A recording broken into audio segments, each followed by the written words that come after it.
So our Spark examples so far have been pretty straightforward, finding the average ratings for each movie. And, honestly, we could have done that probably just as efficiently using Pig or even Hive, right? Because both of those can run on TES, which gives you all the advantages of a directed acyclic graph. Really probably about as good of a tool as anything. So let's do a little more complicated example here that actually drives home the power of Spark. And what we're going to do is actually use the Movie Lens dataset to recommend movies for a given user. So what we're going to do is actually look at the entire 100,000 ratings dataset and use that to actually predict the rating for every movie for a given user based on the other stuff they watch. So just like when you go into Netflix or something, it shows you recommendations for movies you might like, or maybe if you go to Amazon and you see things like recommended products for you, same idea here. And what we're going to do is use something called MLLib, the machine learning library that's part of Spark, built on top of Spark Core, and it contains something called ALS, which is a recommendations algorithm. I don't really want to get into the details of how that works, but it is the basic idea behind the winner of the Netflix prize several years ago, where they offered $1 million prize to anyone who could actually produce better movie recommendations than they had already. And ALS is one part of how that was done. So let's see just how simple it is to use something like MLLib to do a very complicated thing using Spark. Now, I mean, if you were try to implement ALS recommendations just using MapReduce, forget it. Like, that would be incredibly hard, right? How would you actually boil that problem down to mappers and reducers? It can be done, obviously, but with MLLib, it just becomes a whole lot easier, and that opens up a whole lot more possibilities to you as a developer. So what we're going to do this in the Spark 2 style again, using Spark sessions. We're going to import from ml.recommendation the ALS package. And again, we'll have row and something called lit that just lets us put a constant value in those rows. Same as before, we're going to load up our dictionary that maps movie IDs to movie names so we can print those out when we're done. And let's again skip ahead here. We're going to create a Spark session just like we did in our previous example. We're going to call this app movie recs. And we are going to load up our dictionary that converts movie IDs to movie names. We will then load up the raw data. And this time, notice that we're doing it a little bit differently than before. We're actually using spark.read.text directly on the Spark session as opposed to using the underlying Spark context. But we're loading the same input data file, u.data from HDFS. And this actually returns a data frame, but we want an RDD. So we're going to call .rdd to get the RDD into lines. Now from that, just like before, we can convert that into row objects of our choosing, and we have a parse input function that does just that. What we're doing this time is returning rows that contain the user ID, the movie ID, and the rating. So since we care about making recommendations for specific users, we do actually want to keep the user ID along for the ride this time. Okay, so at this point we have a ratings RDD that contains row objects that contain user IDs, movie IDs, and ratings for each individual rating. We can then convert that to a data frame like we did before, and we're going to call cache on that because I'm actually going to use that data frame more than once. So by calling cache, I can make sure that Spark doesn't do something stupid like try to recreate that more than once. So we now have a ratings data frame that contains rows of user IDs, movie IDs, and ratings. So now what? So ALS, sort of a machine learning concept in general, is the concept of train test. So the idea is that you build a model that makes predictions on your data, and you train that model using some set of input data where it has a known result. In this case, we know the ratings that each user gave for each individual movie.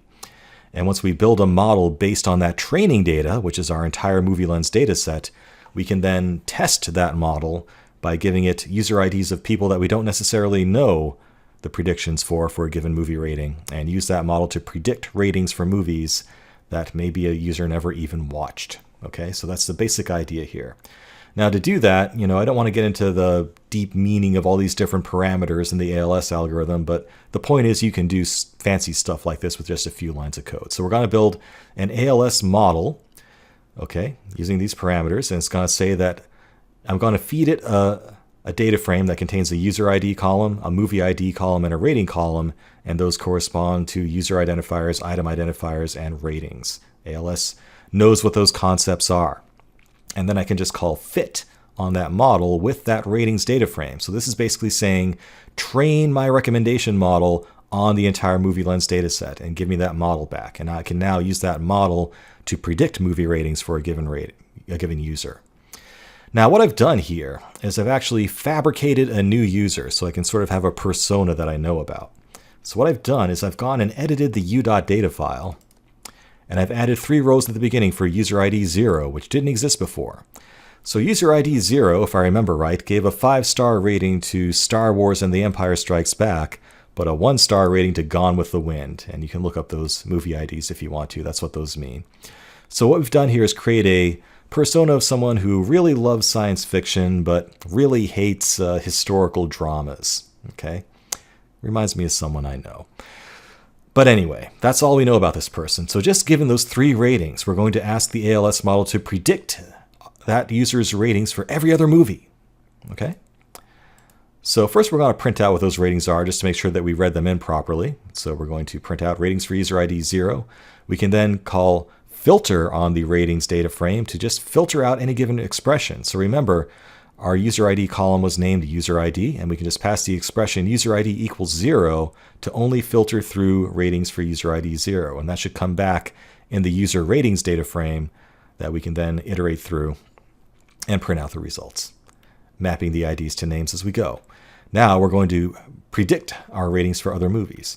Now just to prevent any spurious results, I'm going to restrict that analysis to movies that were rated more than 100 times. So things where we have a reasonable amount of data on what people rated them and the things that they rated them with.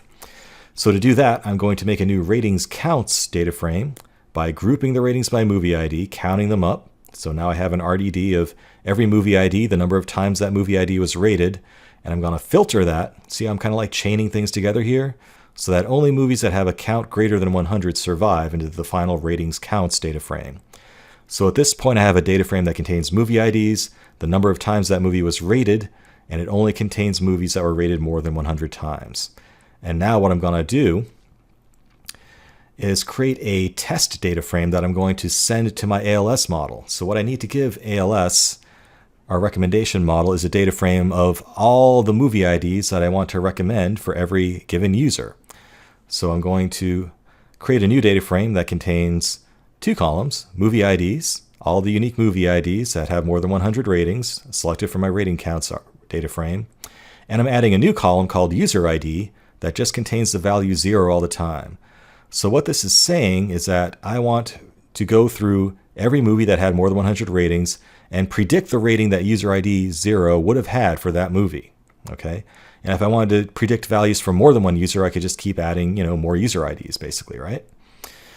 So we then pass that data frame into our model. We say model.transform popular movies. That's telling it, I want you to predict ratings for these movie ID and user ID pairs, and that will come back as recommendations. And to get the top 20 recommendations for this user, I can just sort that by the predicted rating.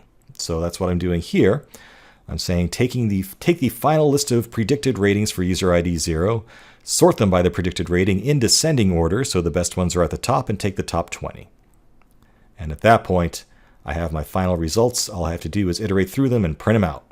So let's see if it works. You can just watch if you want. If you do want to follow along, though, make sure that you make those same changes to your u.data file that I did and upload those into HDFS using Ambari under the user Maria Dev ML-100K folder on HDFS. A little bit of extra practice for you there using HDFS if you're so inclined.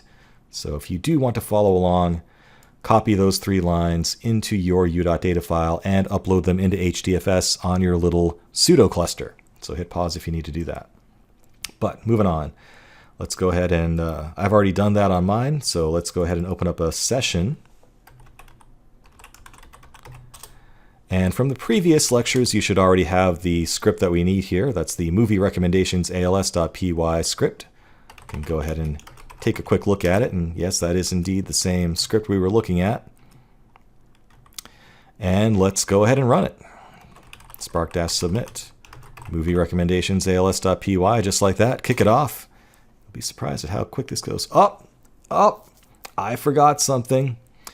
Remember, we need to set Spark major version to Spark 2. Since I'm using Spark session objects, I can't use Spark 1 with that, and it called me on that. So first we need to do this. Export Spark major version equals 2, just like that. And now, I like showing you when things go wrong, because, you know, things go wrong in the real world. Let's run it again. Now we're cooking. Again, we can ignore these warnings about Hive context because we're not actually using Hive. So relax, Spark. It's okay. Now we're asking you to do some pretty heavy-duty stuff here, aren't we? You know, predict recommendations for, you know, 100,000 movies potentially. But it's going to happen pretty darn quickly. Look, we're done. Oh, that's awesome. So let's look at the results here. So we are just echoing back the ratings that we plugged in for our fictitious user ID 0. Again, he loved Star Wars and The Empire Strikes Back, hated Gone with the Wind, and this is what it came back with. Now, there is sort of a random element to ALS recommendations, so your results might not be exactly the same.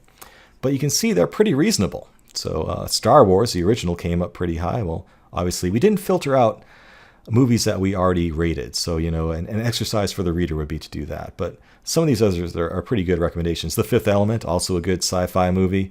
Monty Python and the Holy Grail, A Close Shave. You know, these are both sort of like irreverent English comedies. And, well, speaking as a science fiction nerd myself, I can say those also appeal to me as well. So I think there's some truth to that. Empire Strikes Back, of course, showed up again. Blade Runner, sci-fi, science fiction. Return of the Jedi, a movie that we didn't explicitly rate, but obviously a good recommendation, given that I like Star Wars and Empire Strikes Back. Some of these are a little bit questionable, you know, but who knows? Maybe I would actually like Jackie Chan's First Strike if I went and watched it. Terminator, Alien, these all make a lot of sense. Mystery Science Theater. Love Mystery Science. Love me some Mystery Science Theater. Big fan of that too. Cool. So, you know, we got some reasonable results here out of ALS. And there you have it, an example of doing something pretty complicated using Spark, and a great example of using the libraries built on top of Spark to perform complex analysis with just a few lines of code across an entire cluster on massive databases. So there you have it. MLLib recommendations using Spark, kind of showing you the full power of what Spark can do. Cool stuff.